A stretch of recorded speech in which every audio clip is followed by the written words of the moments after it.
Yesterday was a beautiful day. The weather typical for summer, hot, but not unbelievably so. It's what you would want to picture if you were asked in the middle of winter to anticipate this lovely season. And Amy and I took Walker and Arthur to the C&O to walk along the path to see the Great Falls. The trees were full, the woods were thick with creatures and birds, bugs and beasts surely nearby but unseen. Yesterday was a good day. Yesterday was the perfect summer day. It comes rarely. And I'm glad I was able to experience it, to bear witness to it, and today to give thanks for it, because it's too easy to miss perfect days like that. And maybe once you fail to savor them as well. In the gospel, what you find in the 12th chapter is a warning from Jesus to be on your guard, not to miss what's important, not to focus on things that don't matter, not to find yourself suddenly unready or unable to hand over everything. All your accomplishments, your wealth, your security, and even just the way you spend your days, your hopes for your future, and even your life, everything that is not yours. Hand over everything to the one who gave it to you to experience, to bear witness to, and to give thanks for. The gospel is a reminder, a pleading reminder, not to store up anything for yourself in some certainty misplaced, that you would keep it forever, not to hoard the gifts that have been given you, not to hold them for some special occasion which may never come your way. The Word of God implores you to see the gift of today, the gift of this moment, to make the most of it while it is here. And we all would do well not to ignore that message, not to hide from it. There are memories to make and experiences to plan for, which I keep delaying, thinking that maybe next year the logistics will be easier. There are hobbies of mine that I have put off while raising children, promising myself I will resume them when they are older. There is a storage room in my house which holds all the supplies, tools, and blank canvases that I need, while no one makes use of them. And for how long? Life is for living. It is not to be taken for granted.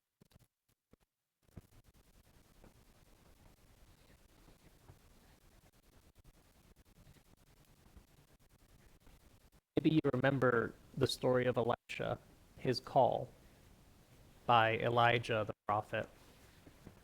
Elisha asks, "Can I go tell my father I'm leaving?" Elijah says, "Who is the one that called you?" And Elisha slaughters the oxen, gives the food to the people, and leaves on his way. How many oxen? 14 oxen. Like a lot of oxen. How many people would that feed?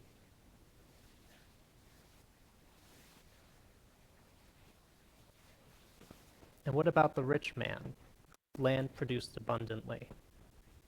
Why was he so rich? Because he had so much land. How did he get so much land? By the land producing abundantly and buying more land. His interest was in remaining rich.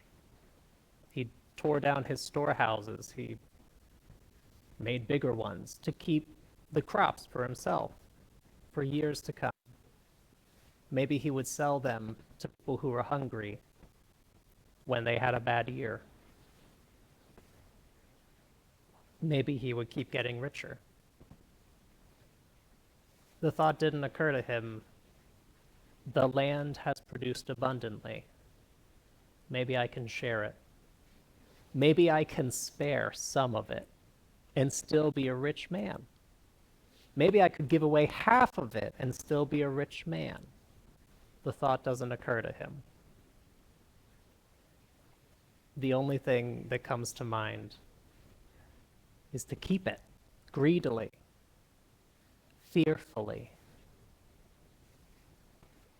worried that some calamity will befall him and all of his people, and that all of his security rests in how much he has filled his barns with crops.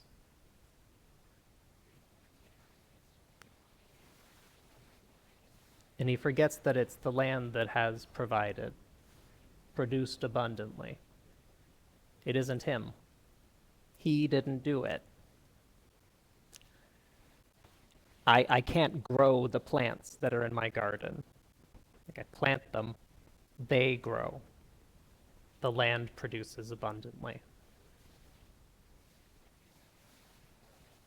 It doesn't belong to me for me to do with what I want.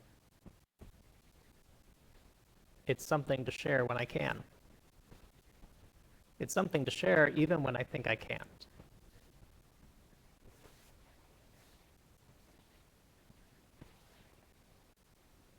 Maybe you have been tempted to keep for yourself more than you needed of what gifts and graces God has given you, to hide them away in some barn or silo, some IRA or 401k, in order to preserve your well-being, to survive the uncertainties of the changing seasons and the difficulties which arise when you least expect them. And I am certain that no one is ever going to blame you for responsibly saving, for doing the very best that you could with what you had, to make sure to take care of yourself when you could no longer work. No one could ever hold that against anyone. The ability to live and to eat food, to purchase groceries, to cook and eat at home, to get around a countryside unaccustomed to public transportation, unprepared for escalating gas prices, the ability to live, not even to live richly or grandly, just modestly. The ability to live is jeopardized by events on the other side of the world, as well as policies determined just 40 miles south of here. And whatever safe haven we think we can locate for savings, our ability to live is still limited by our desire to put off and to delay. I'll wait a little longer before we access those savings. Try to get it to grow a little bit more. There is a fearfulness that we have to consider. We don't want to keep the electricity, the light bulb on too long.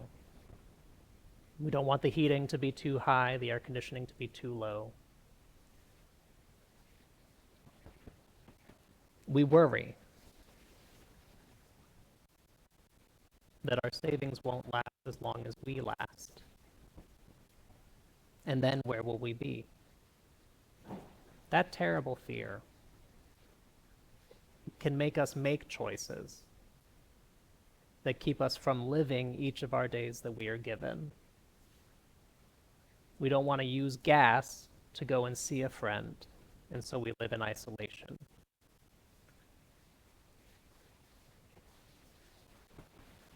We don't want to have a friend over because we're worried about making a hospitable environment for them. So we live in isolation.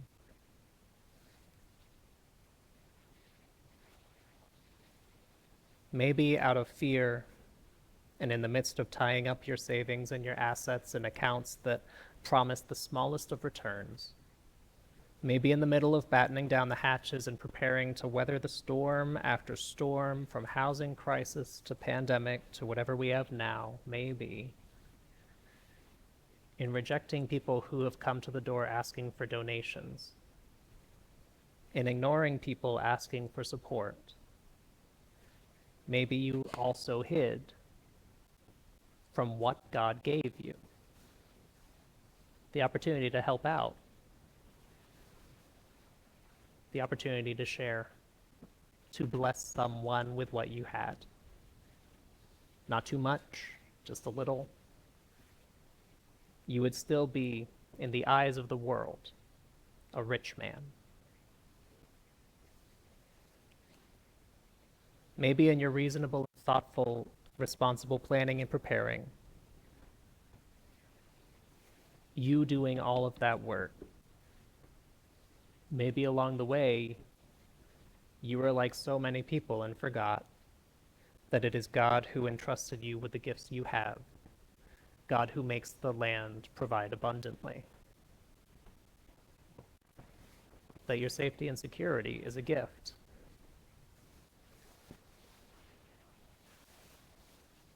Maybe along the way, there was some day when you forgot that God believes in you, believes that you have within you everything you need, all that is required to care for others, to grow in mercy, to persevere in seeking justice where you can.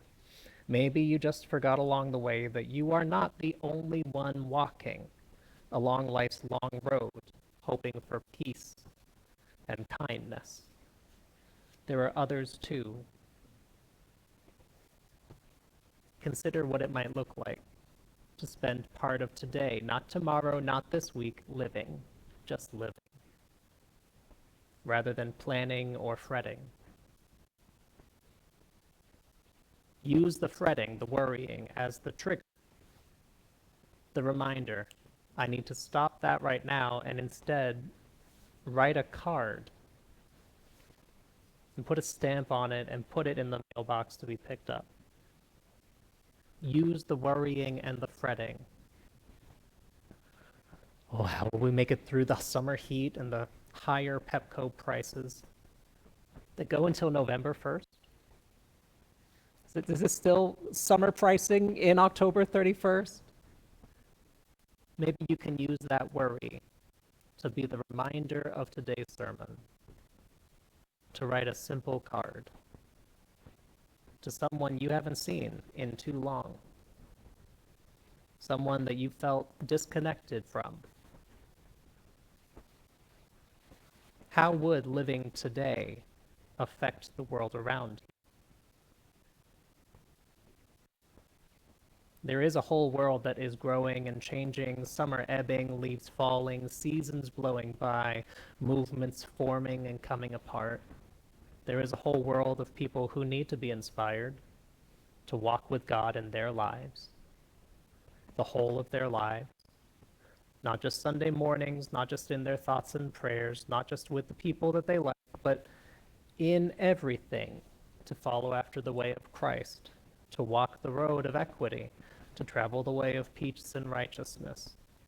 And it is up to someone like you, who is alive, and who has spent some time listening to God.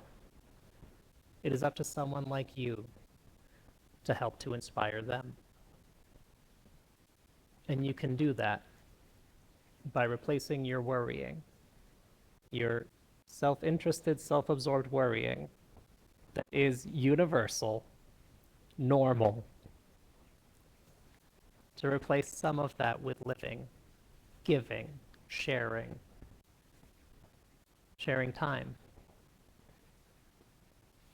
sharing a breakfast or a snack or whatever it would be to connect with someone who needs to know that they're not alone. Whether you have been given abundance, the land has provided abundantly for you, or you have limited means, you still have been given a gift by God to work for the goodness of others in this world. A gift that it won't do for you to simply downplay, because you are part of God's kingdom. And if you do nothing, if you just hoard all your gifts in those silos, you can let the famine of injustice prevail and spread in your midst. You can let other people feel lonely, ignored, because of our fearfulness of reaching out. I don't have the energy for that today. Whew, maybe tomorrow. Maybe that can be your trigger to do the simplest of bids for connection.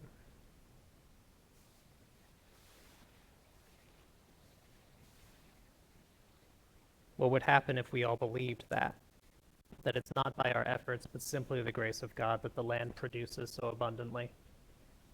The gifts and goodness are available to us all freely. Who hid their wealth in barns?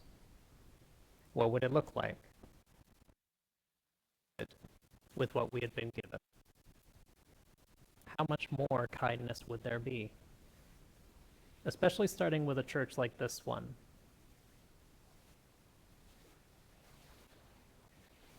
You are full of creativity, selflessness, compassion, and connection with others. You're not disinterested. You're always making, always building, always caring, always reaching out. This is a good church, and I can't imagine how much more kindness there would be if we could take some of our moments of worrying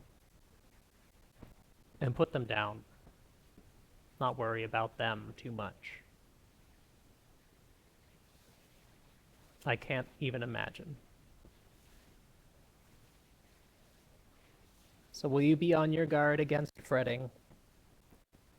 Will you be on your guard against forgetting your own calling? Will you be on your guard against hungering and thirsting for more rather than giving what you have? Will you be on your guard against greed, pride, envy, apathy? Will you be on your guard against what's missing? And instead be open to what is most important, most irreplaceable in your life? Your relationships with others, the love that you can offer that they can hold on to.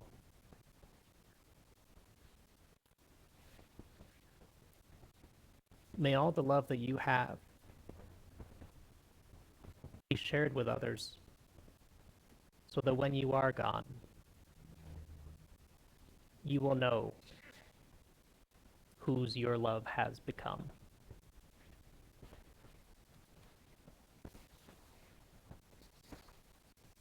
Be more connected this day. I pray you will. Amen.